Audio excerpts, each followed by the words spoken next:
Money makes the world go around and around, and it's contract years, baby. Fantasy football 2025. These players, they're playing for what's important, the bag. They're playing for the money, and they can return us money as well when we bet on them undervalued. Some of them aren't even undervalued, but they can provide us big results because we know how incentivized and motivated they're going to be. We got a lot of names to talk about, man. A lot of names. Let's do the math. Like wham, bam, 1, 2, 3, 4, 5, 8 names. It looks like 8 guys, contract years. Let's talk about every single one of them and if they're good investments for this fantasy football season. Let's get into it. Name number 1, you know him as Mr. Spits because he spits all over you recently outside of his rookie year. It's Kyle Pitts. This guy has had an insane rookie season.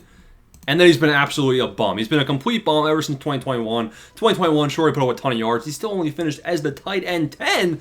And it's pretty much been downhill ever since, especially in 2024. But don't worry. New quarterback, new Kyle Pitts. In fact, Michael Penix came out and said, yo, this Falcons offense is going to be insane. I've been putting in extra work with Pitts. I've been putting extra work with London. We got the pieces around me. I'm going to elevate this offense. I'm Mr. Penix. I'm the GOAT. He's lying. He's probably lying. Kyle Pitts, very, very highly touted tight end prospect. Up there with Bowers. Bowers is insane. Pitts is not insane. He's bad. But Pitts is playing for a bag right now. And basically what I'm trying to say, and this is a very, very important example, Kyle Pitts is an ADP of 142. You're not investing much into him. So I actually do like, I like taking a last ditch shot at Kyle Pitts this year. Why? Because if Pitts doesn't work out, his career is like it's not good. He's not going to get paid. He's not going to get the bag, right? The Falcons aren't going to pay him that much. If he has an insane year, he can earn a lot of money next season, as soon as next season. Looking at his surroundings, Ray McLeod is a wide receiver 3 on that team. He's the worst wide receiver 3 ever, statistically. So you have Darnell Mooney, you have Drake London, you have Kyle Pitts. There is upside available for Mr. Kyle Pitts. So I think Kyle Pitts can be a heck of a selection this year in fantasy football. Name number 2 is Mike Evans, another guy on a contract year. This one's a little bit different. Now, I'm actually just investing in Mike Evans because I think he's insane. Like, looking at what Mike Evans has done throughout his career, wide receiver 11, 9, 12, 10, 12. Obviously, he's definitely decreased in his production since the first couple of years of his career, but he's consistently been somebody that's drank from the fountain of youth, and he's given you a wide receiver 10 finish. Now, Mike Evans has an ADP around 40 this season. Looking at where he's actually going off of draft boards, wide receiver 18. So you're taking him at wide receiver 18. He missed a couple of games last year, which isn't great. Godwin banged up. They bring in Ibuka. I think Evans is still poised to smash. Baker Mayfield's a great value. Now, you might be concerned.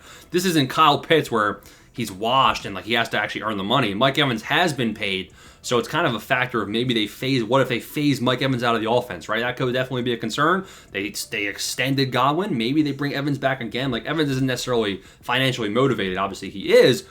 But it is a contract year for Evans. I'd be shocked if he comes back to Tampa, especially with the Ibuka replacement already lined up. Maybe it'll be another one-year deal, kind of re-sign, kind of like what the Commanders are doing with Zach Ertz. But Evans is in a contract year as well, and I'm actually just taking him just based on his performance and his upside alone. Name number 3 is Travis Etienne. This one is something interesting to watch. Travis Etienne, yes, last year of his rookie deal, this guy hasn't been paid. You can see he's going into year 4. Year 2, 16 points per game, 16.6, RB7 finish. 2024, he was dust. He was replaced. Now, we're seeing this with Rashad White, who I think Rashad White actually is in a contract year 2. He's not on this list, but I'm pretty sure he is as well. So similar situation where he got phased out by Bucky Irving. If Etienne gets outdueled by Tuden, outdueled by Tank Bigsby, Etienne is also going to get a $2 million contract next year, and he's going to be playing for pennies on the dollar. Whereas if Etienne reverts back to 2023 for him, he could be getting, close to 10 mil, maybe 7, maybe 8 in his future. Now, I don't think that's a likely outcome. I'm just saying Etienne is a bit of a chip on his shoulder, and it's a poker chip, and it's worth big bucks, potentially. Javonte Williams is an interesting one. Javonte Williams in a contract year. I believe the Cowboys, unless I'm tripping, I don't think this is a rookie deal. I think the Cowboys signed him to a 1-year deal. So Javonte Williams is in a prove-it year. He's got probably the most opportunity out of anyone on this list. The Miles Sanders, dust. Jaden Blue, receiving upside, sure, but honestly, dust. So Javonte Williams is in a very good spot to prove that he can be insane. He can be elite. I thought I saw flashes of talent in his rookie season. Ever since the injury, he hasn't been the same. Now that he's wearing the star on his back, Maybe Javonte Williams does something a little special. Javonte Williams is a pretty good value, but he's been rising up draft boards. His ADP is now before Pacheco, and I can't take Javonte that high. In best ball, he is still a decent value. Then you got Breece Hall. Now, Breece Hall is interesting because, honestly, if you think about it, like, do the Jets bring him back, or does Breece Hall not want to be a Jet after the season? So in terms of free agent potential, who knows?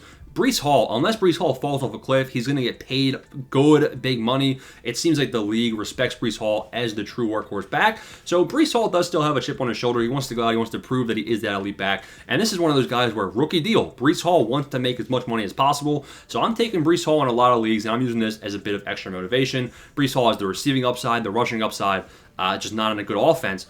But he's going to do his best to prove this year he deserves the money, and that's going to result in us winning some fantasy football championships based on drafting him at his current ADP. You got Kenneth Walker. This one is very interesting as well. This kind of feels like Rashid White, where he fell off a cliff to Bucky Irving. Now, his only competition is really Zach Charbonnet. They bring in some dusty running back from the rookie draft. You got Walker, who had 16 points per game, but he just can't stay healthy. And if Walker has another season where he's not healthy, I don't see him getting a big bag. Like, he definitely would probably be re-signed if he plays 12 games. He'll be signed for like a decent contract. The talent is probably there if he maintains his efficiency. But if he plays a full healthy season and he finishes with 16.5, 17, 18 points per game, Kenneth Walker can command a lot of money in the market. So he actually is more motivated to stay healthy and more motivated to be just as efficient. So it's a bit of upside. I haven't been drafting Kenneth Walker a ton because Charbonnet is going too high in drafts. It just scares me away from him. Like, you can't be drafting the premium handcuff that high and tell me you're in on Kenneth Walker, because why is Zach Charbonnet going at ADP of 100? You know what I mean?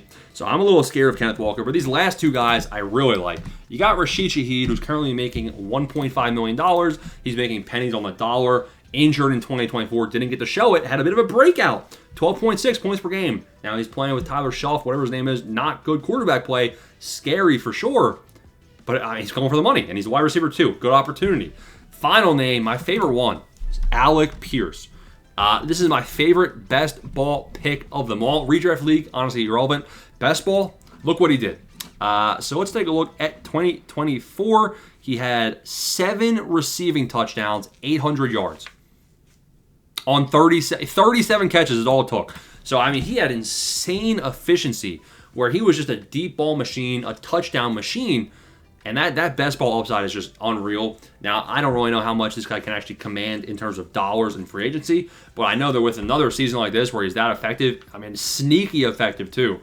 I mean, Anthony Richardson liked chucking up the deep ball to him. Now, we don't know who the quarterback's going to be. We don't know what the quarterback play is going to be. The Colts offense doesn't project out to be great, and they bring in Warren, so maybe Pierce plays less snaps. He was 80% of the snaps there.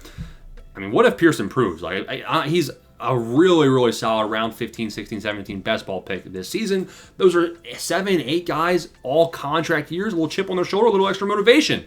Keep that in the back of your head when you're drafting this year. You want to see more, let me know. Smash like and subscribe button. Thanks.